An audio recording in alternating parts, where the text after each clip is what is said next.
ठंड में Maggi omelette बेचने वाली गरीब प्रेग्नेंट ननद। कादम्बरी अस्पताल के कुर्सी पर बैठी होती है और अंदर शीतल का अल्ट्रासाउंड चल रहा होता है। क्या हुआ डॉक्टर साहब, लड़का ही है ना? देखिए, आपकी जिद के चलते मैंने सोनोग्राफी कर दी, मगर आपकी बहू के पेट में लड़की है। ये सुनकर कादम्बरी का मुंह उतर जाता है और घर लाकर वो बेचारी शीतल को बहुत कोसती है। मुझे तो इसके लक्षण पहले ही बता थे कि जरूर इसके पेट में लड़की ही है। एक तो इसके भाई भाभी ने शादी भी इतने गरीब तरीके से की, दहेज भी नहीं दिया। ऊपर से ये करमजली कल को लड़की पैदा करेगी तो वो हमारी छाती का बोझ बन जाएगी और उसकी शादी में लाखों का दहेज लगाना पड़ेगा। सुन रही है कलमुही, गिरा दे इस मनहूस को। नहीं माँ जी, मैं अपना बच्चा नहीं गिराऊंगी। ये सुनकर लालची कादम्बरी अपनी गर्भवती बहू को बड़ी ठंड में घर से धक्के मार के निकाल देती है। तेरे लिए अब यहाँ कोई जगह नहीं, और वैसे अभी मेरे महेश की उम्र ही क्या हुई है। मैं उसकी फिर से शादी करवाऊंगी, वो भी अमीर लड़की से करके दिखाऊंगी जो दहेज लेकर आएगी, और वो पैदा करेगी मेरे घर का पोता जो कल को कमा धमा कर जाएगा, पर तू जाकर सड़कों के धक्के खा। बेचारी शीतल ठंड में कपकपाते हुए सड़क पर चलने लगती है। जिस वक्त मुझे मेरी सास और पति की सबसे ज्यादा जरूरत थी, उन्होंने मुझे घर से धक्के मार कर निकाल दिया है। भगवान, मैं कहाँ जाऊं, क्या करूं? कोई तो रास्ता दिखा। कोई बात नहीं, मेरा एक घर छूटा तो क्या हुआ, एक घर तो है। शीतल के पास पैसे भी नहीं होते। वह पैदल चलते चलते रात होने तक घर पहुंचती है, जहां उसकी अमीर भाभी तारा अपनी बेटी को खाना खिला रही होती है। मम्मी, मेरा पेट बल गया और नहीं था ना। आले ले ले मेरी प्याली प्याली बेटी, बस एक आखिरी बाइट। आहा, दैट्स लाइक मम्मा's प्रिंसेस। तभी शीतल दरवाजा खटखटाती है। ओफो, इस वक्त कौन आ गया? अरे ओ देवरानी जी, जरा दरवाजा खोल दो। जैसे ही राधा दरवाजा खोलती है तो अपनी गरीब प्रेग्नेंट ननद की बिगड़ी हालत को देखती है, जो कि ठंड से कपकपा रही होती है। ननद जी, आप यहाँ? अपनी छोटी भाभी राधा के गले लगकर शीतल बहुत रोती है। राधा भाभी। क्या हुआ शीतल दीदी, अपनी भाभी को नहीं बताओगी? इतने में गोपाल और अविनाश भी आ जाते हैं। शीतल सभी को सारी बातें बताती है। जैसे ही 2 दिन बीतते हैं, तारा अपनी नंद को लेकर पति से लड़ने लगती है। अविनाश, तुम्हारी बहन और कितने दिन हमारे घर में रहने वाली है? किट्टू का स्टडी रूम हथिया लिया है। तारा, इसमें मैं क्या करूं? तुम कुछ नहीं कर सकते ना, तो अब बीच में मत बोलना। तभी किट्टू कहती है, बुआ बुआ, मेहंदी बनाओ ना, जैसे आप शादी से पहले बनाती थी। ठीक है किट्टू। शीतल मैगी बनाने लगती है। किट्टू को तो बहुत तेज जुकाम भी है। एक काम करती हूँ, अंडा डालकर मैगी ऑमलेट बना देती हूँ, अंडे से उसका जुकाम भी ठीक हो जाएगा। शीतल के हाथों बनी मैगी ऑमलेट खाकर सभी तारीफ करते हैं। वाह बुआ, आपने बहुत टेस्टी मैगी ऑमलेट बनाई है, जस्ट लुकिंग लाइक अ खाओ। हाँ ननद जी, सचमुच आप बहुत ही गजब का स्वादिष्ट मैगी ऑमलेट बनाती हैं। आखिर बहन किसकी है? अपने पति और देवर के काम पर चले जाने के बाद तारा शीतल के कमरे में आती है, जहाँ राधा उसकी पेट की मालिश कर रही होती है। ननद जी, ये मालिश मुझे मेरी माँ ने सिखाई थी, इससे पेट के अंदर पलता बच्चा ठीक रहता है। अच्छा, तो महारानी यहाँ पड़ी पड़ी पलंग तोड़ रही हैं। चलो ननद जी, तुम्हारे भैया के, मेरे, किट्टू के गंदे कपड़े पड़े हैं, जाकर उन्हें धो दो। भाभी, ननद जी माँ बनने वाली हैं, ये तो देखिए। वही तो देवरानी जी, किसने कहा था ननद जी को ससुराल छोड़कर आने को? अरे छोटी मोटी लड़ाई तो हर मियाँ बीवी के बीच होती है, मगर इसका ये मतलब थोड़ी होता है कि अपना ससुराल छोड़कर बस मायके में मुफ्त की रोटियां तोड़ने आ जाओ। यहाँ रहना है तो झाड़ू बर्तन कपड़े तीनों धोना होगा। जेठानी जी, आप कैसी बातें कर रही हैं? ननद जी इस घर की बेटी हैं, नौकरानी तो नहीं। और हमारे पास में कोई सुख से थोड़ी आई हैं, दुख में आई हैं। देखो देवरानी जी, तुम खुद तो ठहरी गरीब घर की, एक खोटा सिक्का दहेज में नहीं लाई थी। देवर जी हर महीने 10,000 रुपए दे देते हैं। इतनी महंगाई में 10,000 में क्या होता है? घर का ज्यादातर खर्चा तुम्हारे जेठ जी देखते हैं। ऊपर से अब हमारी ये गरीब प्रेग्नेंट ननद आकर जम गई है। मैं तो इसे मुफ्त में नहीं खिलाने वाली। ठीक है भाभी, मैं सब कर दूंगी। बेचारी शीतल ठंड में सारा काम करती है, फिर भी तारा से बातें सुनती है। इसके बाद शीतल अपने भाई भाभी का घर छोड़ देती है। तभी राधा उसे चोरी से अपने कान के झुमके देकर कहती है, ये लो ननद जी, इसे बेच देना, अपने रहने के लिए घर ले लेना, अपना ध्यान रखना। शीतल रात भर फुटपाथ पर ठंड में बिताती है, जहाँ एक ठेले वाला अंडा मैगी बेच रहा है। उस ठेले पर अंडा मैगी खाने वालों की कितनी भीड़ है, क्यों ना मैं भी इस ठंड में ऑमलेट मैगी बनाकर बेचूं। अगले दिन से शीतल जगह देखकर मैगी ऑमलेट की रेडी लगाकर लोगों को बुलाती है।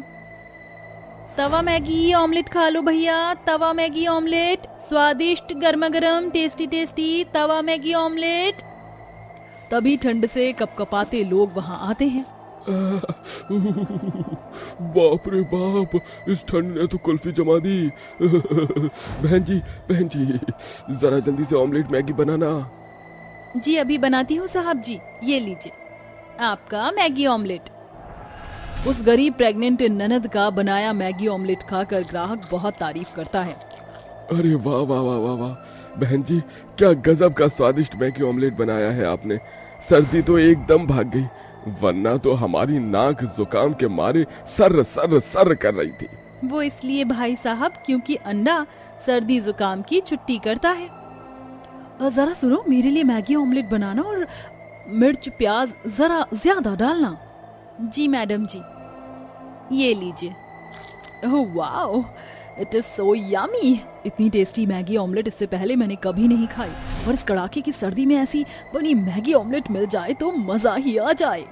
शीतल के मैगी ऑमलेट खाने के लिए हर दिन उसकी रेडी पर खाने वालों की जमकर भीड़ लगती है, मगर अपने आने वाले बच्चे को भविष्य देने के लिए इतनी ठंड में भी बेचारी वो गरीब प्रेग्नेंट ननद सुबह से रात तक वहीं बर्फ गिरते धुंध छाते भी वहीं खड़ी मैगी ऑमलेट बेचती है, जिसे हर दिन के साथ उसकी मैगी ऑमलेट की बिक्री बढ़ती जाती है और उसकी अच्छी कमाई भी होने लगती है।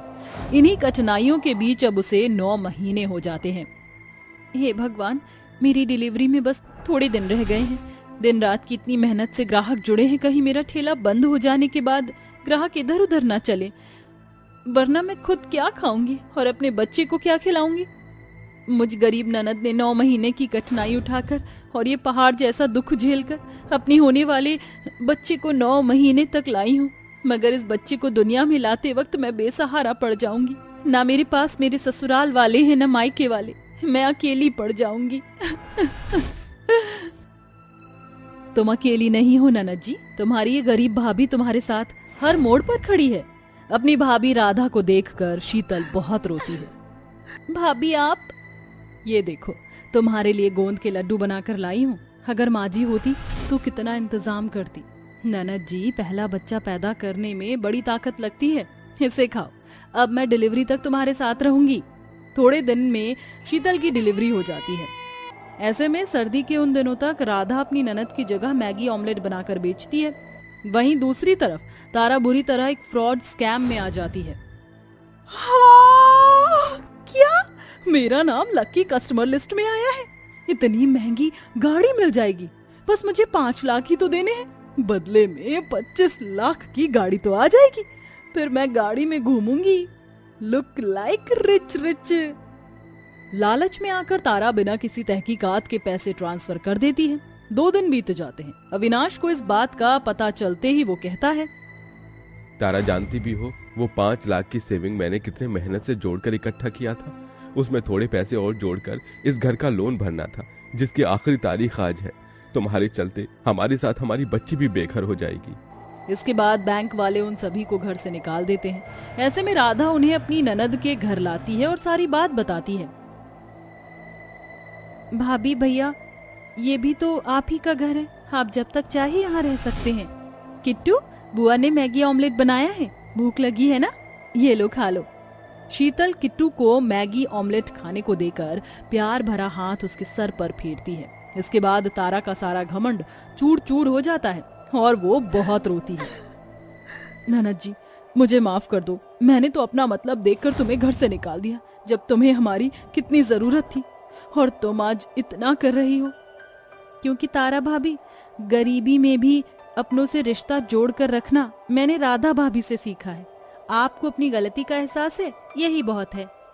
ऑमलेट मैगी बेचकर शीतल ना सिर्फ अपनी जिंदगी बदलती है बल्कि दुख में अपनों का सहारा भी बनती है।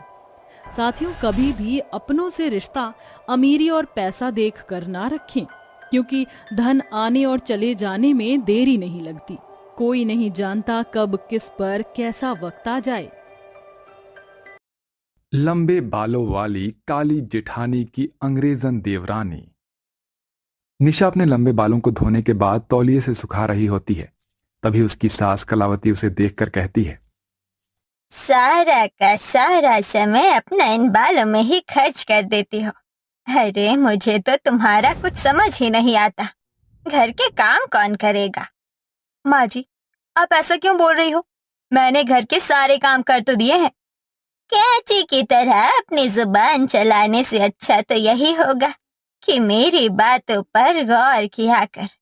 चल जा, मेरे लिए एक कप चाय बना कर ला। कलावती की बात मानकर निशा रसोई में चाय बना रही होती है। तभी अचानक से लाइट चली जाती है। ओहो, इस लाइट को भी अभी जाना था। अब मुझे चाकू नहीं मिल रहा।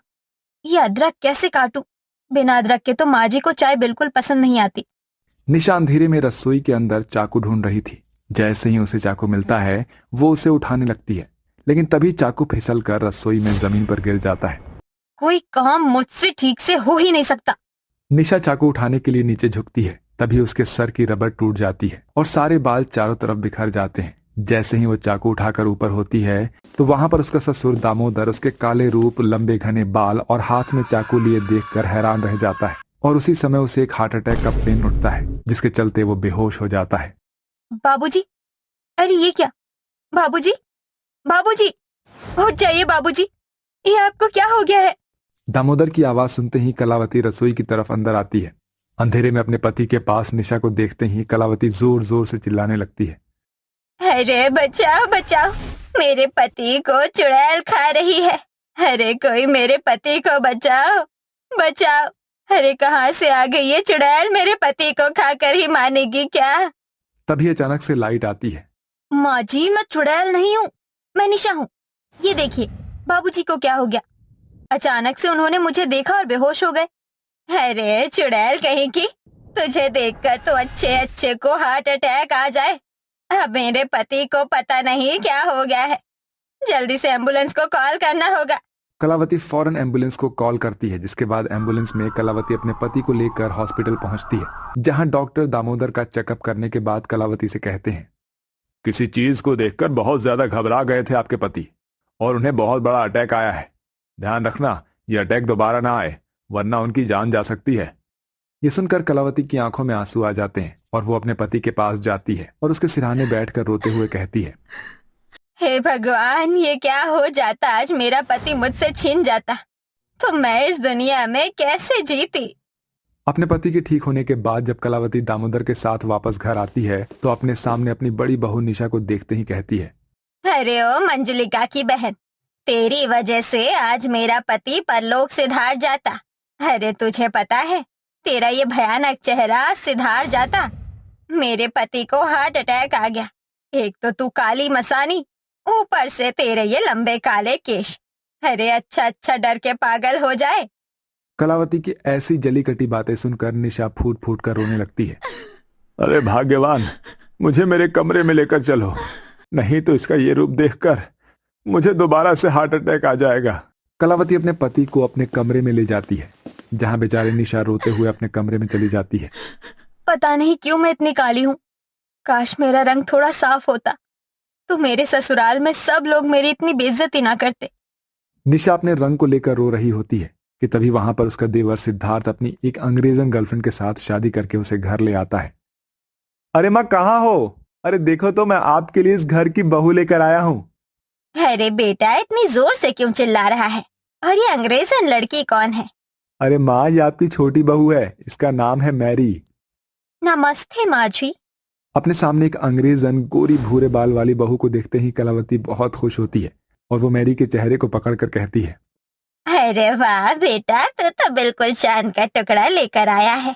ऊपर से तेरी इस अंग्रेजन पत्नी को हिंदी भी बोलनी आती है। कितनी सुंदर और गोरी है। अरे वाह, so beautiful, so elegant, just looking like a wow. अरे माँ बस भी करो, लगता है आजकल इंस्टाग्राम कुछ ज्यादा ही देखने लगी हो तुम। हाँ हाँ, मैंने तो इंस्टाग्राम पर तेरी पत्नी जैसी अंग्रेजन लड़कियों को भी देखा था, जो हिंदू लोगों की तरह कपड़े पहनकर राधे कृष्णा जपती रहती है। लेकिन ये बहू, तुमने तो बड़े छोटे कपड़े पहने हैं। इसमें क्या प्रॉब्लम है माँ जी? आजकल तो ऐसे ही कपड़े चल रहे हैं ट्रेंडिंग में। अब तो तुम्हारी शादी हो गई है ना बहू, चलो मैं तुम्हें प्यारे प्यारे कपड़े देती हूँ, तुम वही पहनना।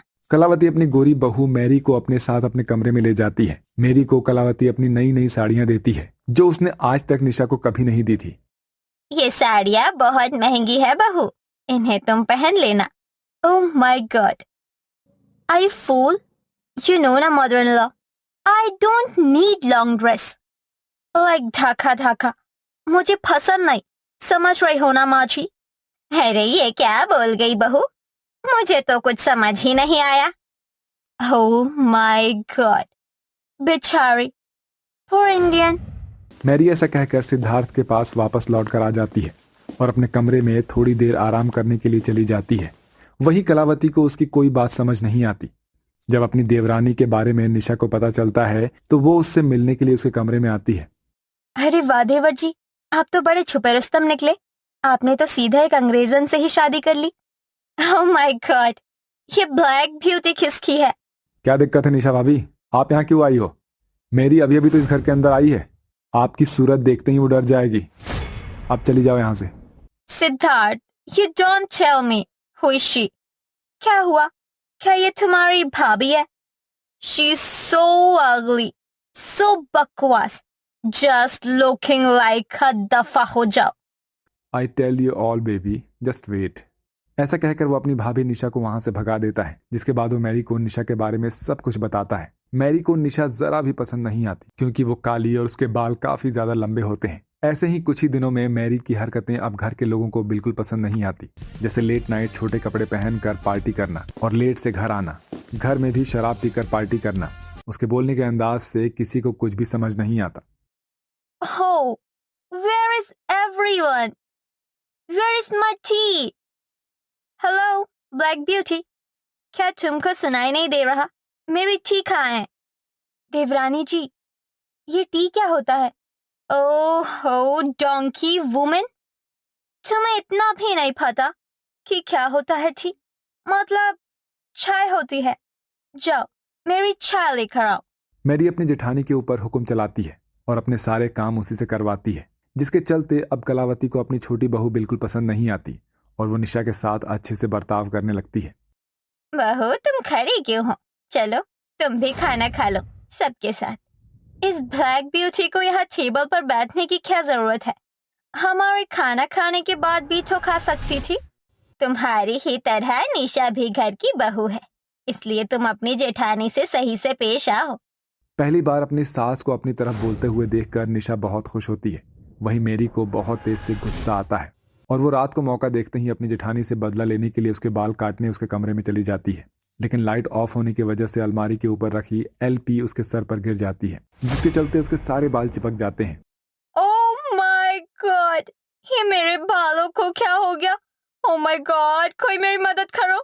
मैरी के जोर से चिल्लाने की वजह से निशा की आंखें खुल जाती है और वो कमरे की लाइट ऑन करती है, जिसके बाद वो देखती है कि उसके सर पर एलपी गिरने की वजह से उसके सारे बाल चिपक गए हैं। अरे देवरानी जी, तुम्हारे तो सारे बाल चिपक गए।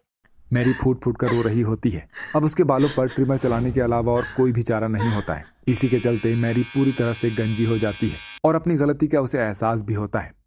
मैं तुम्हारे लिए कुआं खोदने गई थी और उसमें मैं खुद ही गिर गई। मुझे माफ कर दो जेठानी जी, मुझे अपनी गलती का एहसास है। मुझे तुम्हारे साथ ऐसा नहीं करना चाहिए था। बस करो देवरानी जी, तुम्हें माफी मांगने की कोई जरूरत नहीं है। तुम्हारे बाल चले गए तो क्या हुआ, मैं तुम्हारे बालों की अच्छे से केयरिंग करूंगी। बहुत जल्दी तुम्हारे सुंदर सुनहरे बाल आ जाएंगे। अपनी जेठानी का इतना अच्छा बर्ताव देखकर मैरी उसे गले से लगा लेती है। उस दिन के बाद से निशा उसके सर की अच्छे से चंपी करती है और उसके सर पर तेल भी लगाती है। कुछ दिनों में मैरी के सुनहरे गोल्डन कलर के बाल निकल आते हैं, जिसके बाद मैरी बहुत खुश होती है। अब घर में सभी लोग निशा के साथ बहुत अच्छे से बर्ताव करते हैं और मैरी अपनी जेठानी के साथ खुशी खुशी रहने लगती है।